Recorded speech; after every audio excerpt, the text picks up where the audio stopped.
Shalom again, everybody. Ariel Bar Tzadok here from the KosherTorah School, found online at www.koshertorah.com. Bringing to you today's daily lesson in the Sefer Yetzirah, lesson number 73. We are continuing in the 4th chapter, the 8th Mishnah, talking about some interesting things, which, of course, we dedicate to the safety, health, well-being, prosperity, everybody around the world facing the trials and tribulations that we are right now, reminding you, hafuch ba v'hafuch ba, flip it over again, tzarafan, chamiran, chakalan. Remember, you can take things, permutate them, see them in different ways, weigh them, measure them, and anything and everything, rather than look at things mistakenly as magic. Recognize that the real magic is when you combine the power of, let me go through the system, the intuitive mind with the intellectual mind, merged into intuitive inner awareness, which leads to passion, which manifests action. That's pretty much the order of the Hishtalshalut, as the Ariel or Rabbi Chaim Vital would call it. Now, as I said, we're in the middle of, and today I'm going to conclude, this very, very interesting teaching that Reb Chaim has with regards to the relationship of sefirot to planets. Now remember, the order of the planets. The order, as we have here again, this is the sheet. Again, I'll put a link to it in today's thing here. Remember, they were originally set up on fourth day of the creation, which began the night before. So we go back to Tuesday night and we look at the first planet, which again is Saturn.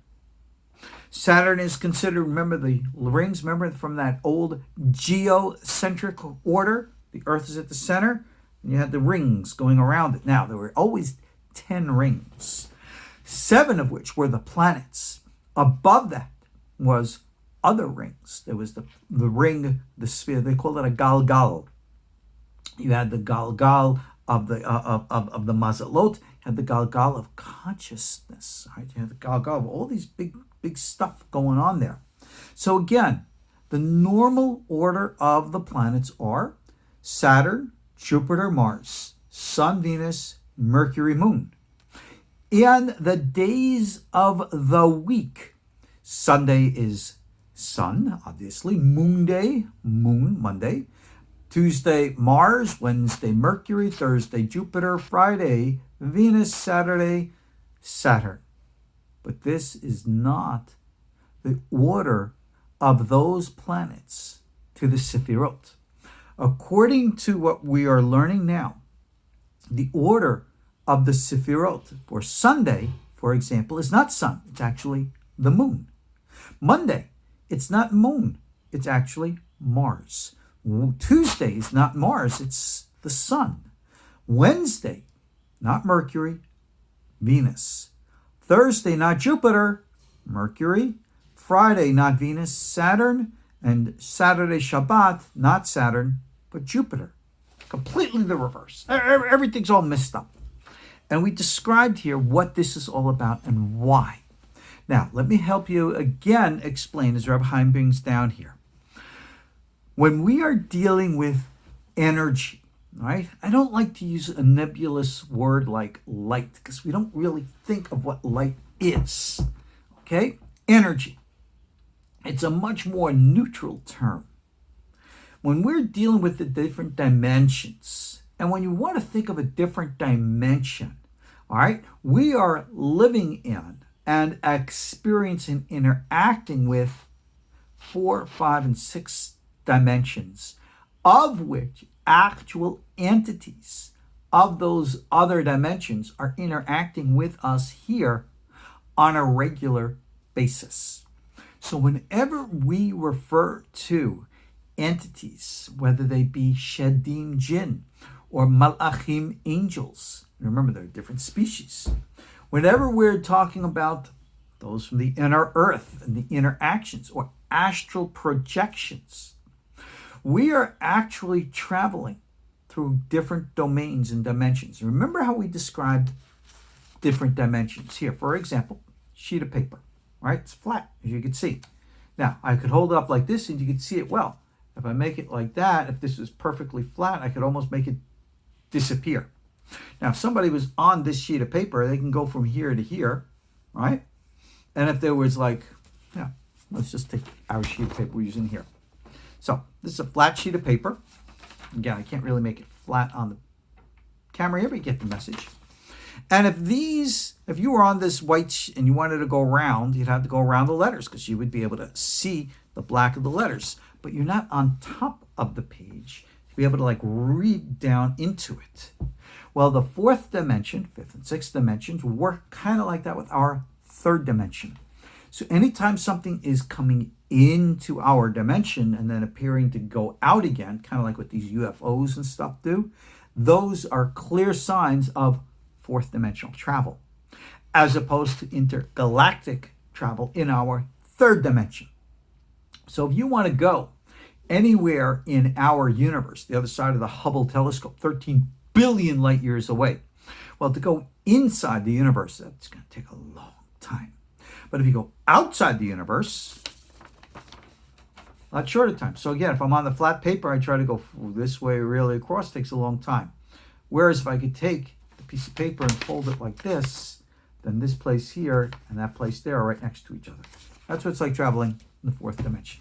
What the heck does any of this have to do with what we're talking about? The answer is everything.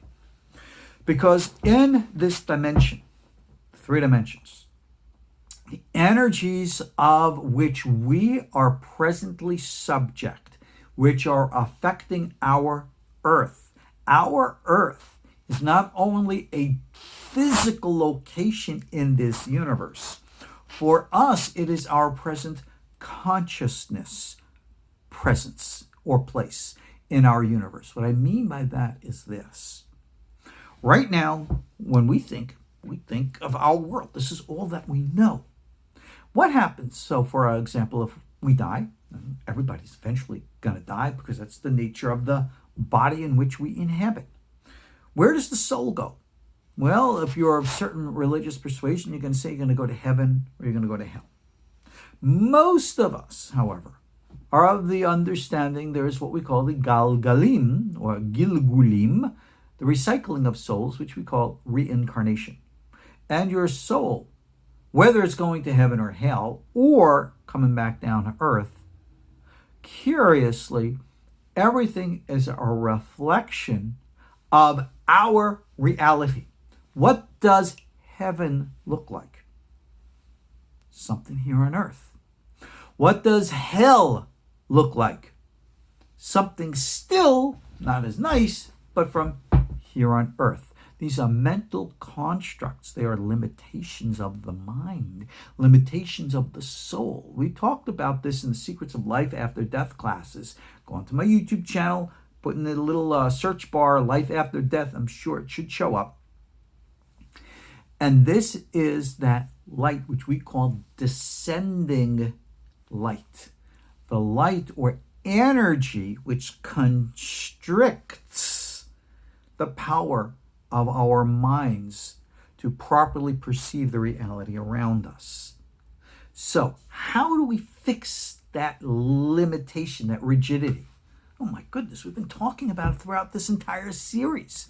You take the letters. The purpose of the letter permutations isn't necessarily magic, but by recombining letter forms, we will come up with a whole bunch of mumbo jumbo. We will come up with other words that you didn't think were associated, and you will contemplate through intuitive feelings and sensing, hey, if I take this letter combination and I put it like this and like that, gee, I just get a sense of something. I get a feel for something. I get a flavor for something.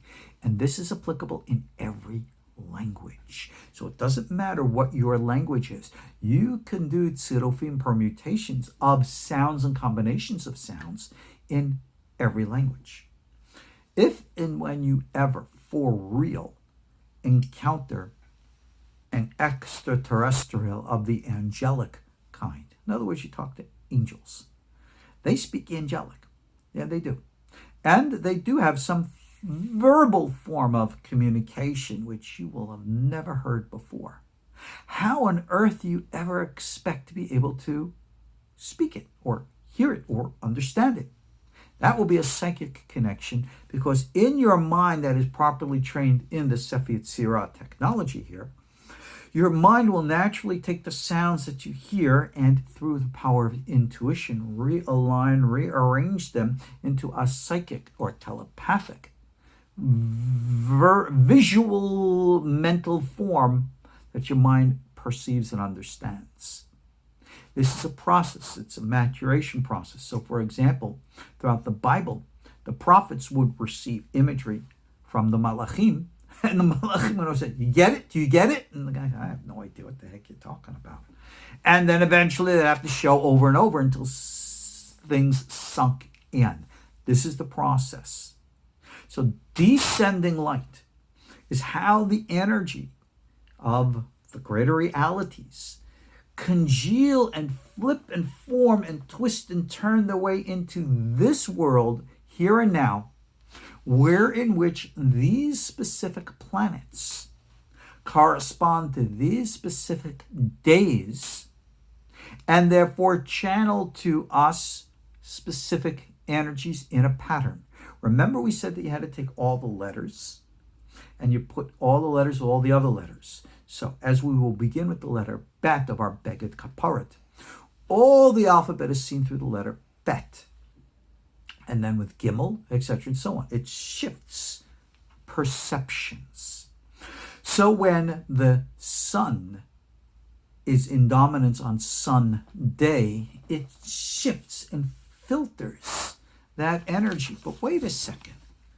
Sunday, the first day, that's supposed to be the planet Levanao, the moon. But now the sun is dominant. That's a problem. But you remember, every 7th hour, a planet is in ascendant. So one of those 7 hours of the day of Sunday, you have the moon. And if you go look at the day, the moon actually is in power on Sunday on the 4th hour of the day, and again at the 11th hour of the day. The moon is the essential power of the first day of the week.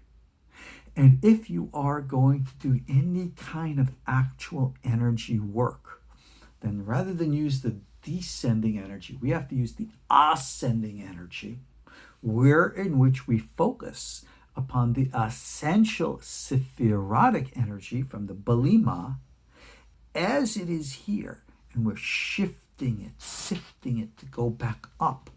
Now, we're still limited, because giving the example of our first day of the week, which again, Sunday under the sun, we're going to extract the power of the moon and bring it back up on Sunday at the 4th and 11th hour. And the day Monday, all right, Monday is moon day, but the real power of Monday is Mars. On Monday, I'm looking at the chart as I'm speaking here. On Monday, Mars is in the 4th hour and again at the 11th hour.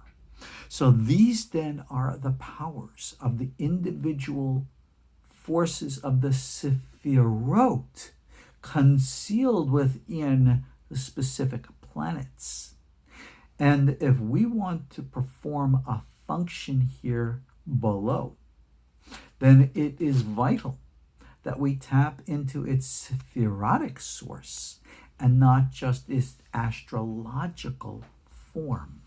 So Reb Chaim makes a very important point here in his commentary, that if you wanted to create a golem, and you're going to use the present astrological form of the energies to calibrate specific forms, well, your golem's going to come out looking really weird, and we discussed that before. All the pieces are going to be in the wrong place, and needless to say, it will not succeed. So remember, when we are creating golems, and golem is not just a man made out of clay.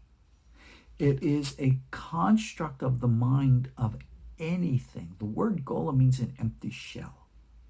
So when we're creating the empty shell is whatever form that we need that form to be, whether it's a form that's going to be of an animate living entity or anything else, mental forms, emotional forms. When we want to project telepathic influence in the realm of mind, in the realm of heart, to influence action, the only way that this is accomplished is with the proper sefirot, not astrological influence.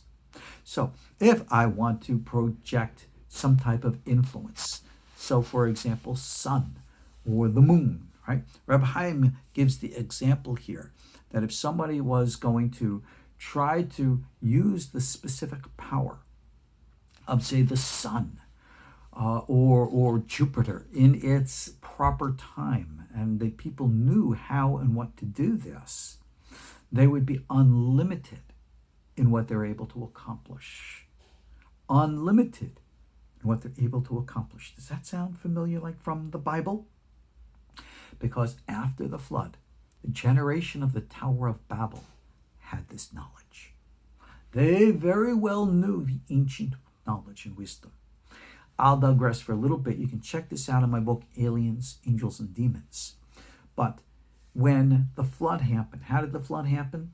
According to ancient legend, a meteor, so supposedly so super big, came very, very close to the earth, closer than the moon, that it got caught in the gravitational field of the earth. And as it swung around the earth, the gravitational field of this meteor literally dragged all the oceans up into the atmosphere.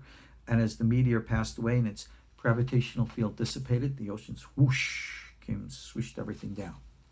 Now, it is said that the people of the old generation knew that this was coming, and they prepared for it, with many leaving the face of the earth, heading to the stars, others to parallel dimensions, others to hollow earth. And they still tried to stop it, but failed. Why? Because they were using the astrological as opposed to the Sefirotic energy. They learned their lesson. But in the aftermath, after learning this lesson, it is said that they interpreted the passage of this meteor as an attack from heaven. And according to certain of the rabbis, the Tower of Babel was actually an attempt to go to the stars. Some interpreted it to be actually like a nuclear-powered like a starship that they were going to blast off. They wanted to go to a specific place in the stars to take the war back to those who brought the meteor. Very interesting stuff. Again, I discuss it in my book, Aliens, Angels, and Demons. You can go check that out, from Amazon.com. But the power of understanding the proper correlation of the sefirot to their sources, the ascending light that we have the power, it's very, very powerful. When the people of the Tower of Babel had it, they paid notice, that which we call God and the angels, and it says confused their language. Or in other words, somehow tapped into, manipulated at the psychic, intuitive level, just like the Watchers did later with Nebuchadnezzar, and disabled this knowledge from activation. And we've been like that ever since. And literally, maybe now Rabbi Chaim in the 1600s is the first one to reveal this knowledge to us in book form that's always been hidden. And here I am, being a big blabbermouth and revealing it now to the public for everybody to know. But that's fine. That's fine. Why? Because I believe that we're dealing here with energies of fire, power. And you know something about fire? It loves to burn. People say, well, if you use this power, you can get burned. Yeah, you can. Things can happen. And I don't think that's a bad thing at all. Because I think if we learn our lessons, sometimes the hard way, we will walk away with the actual and true fear of God, fear of heaven, which I think is so sorely lacking today, especially amongst the religious. So yeah, this is real powerful stuff. And it really, really does work. And I confess, with everything I'm revealing, I'm concealing twice as much, but hey, that's just the way this stuff works. But anyway, I want you to walk away from this part of the lessons with an awe, a trepidation of respect, knowing that this is real powerful stuff.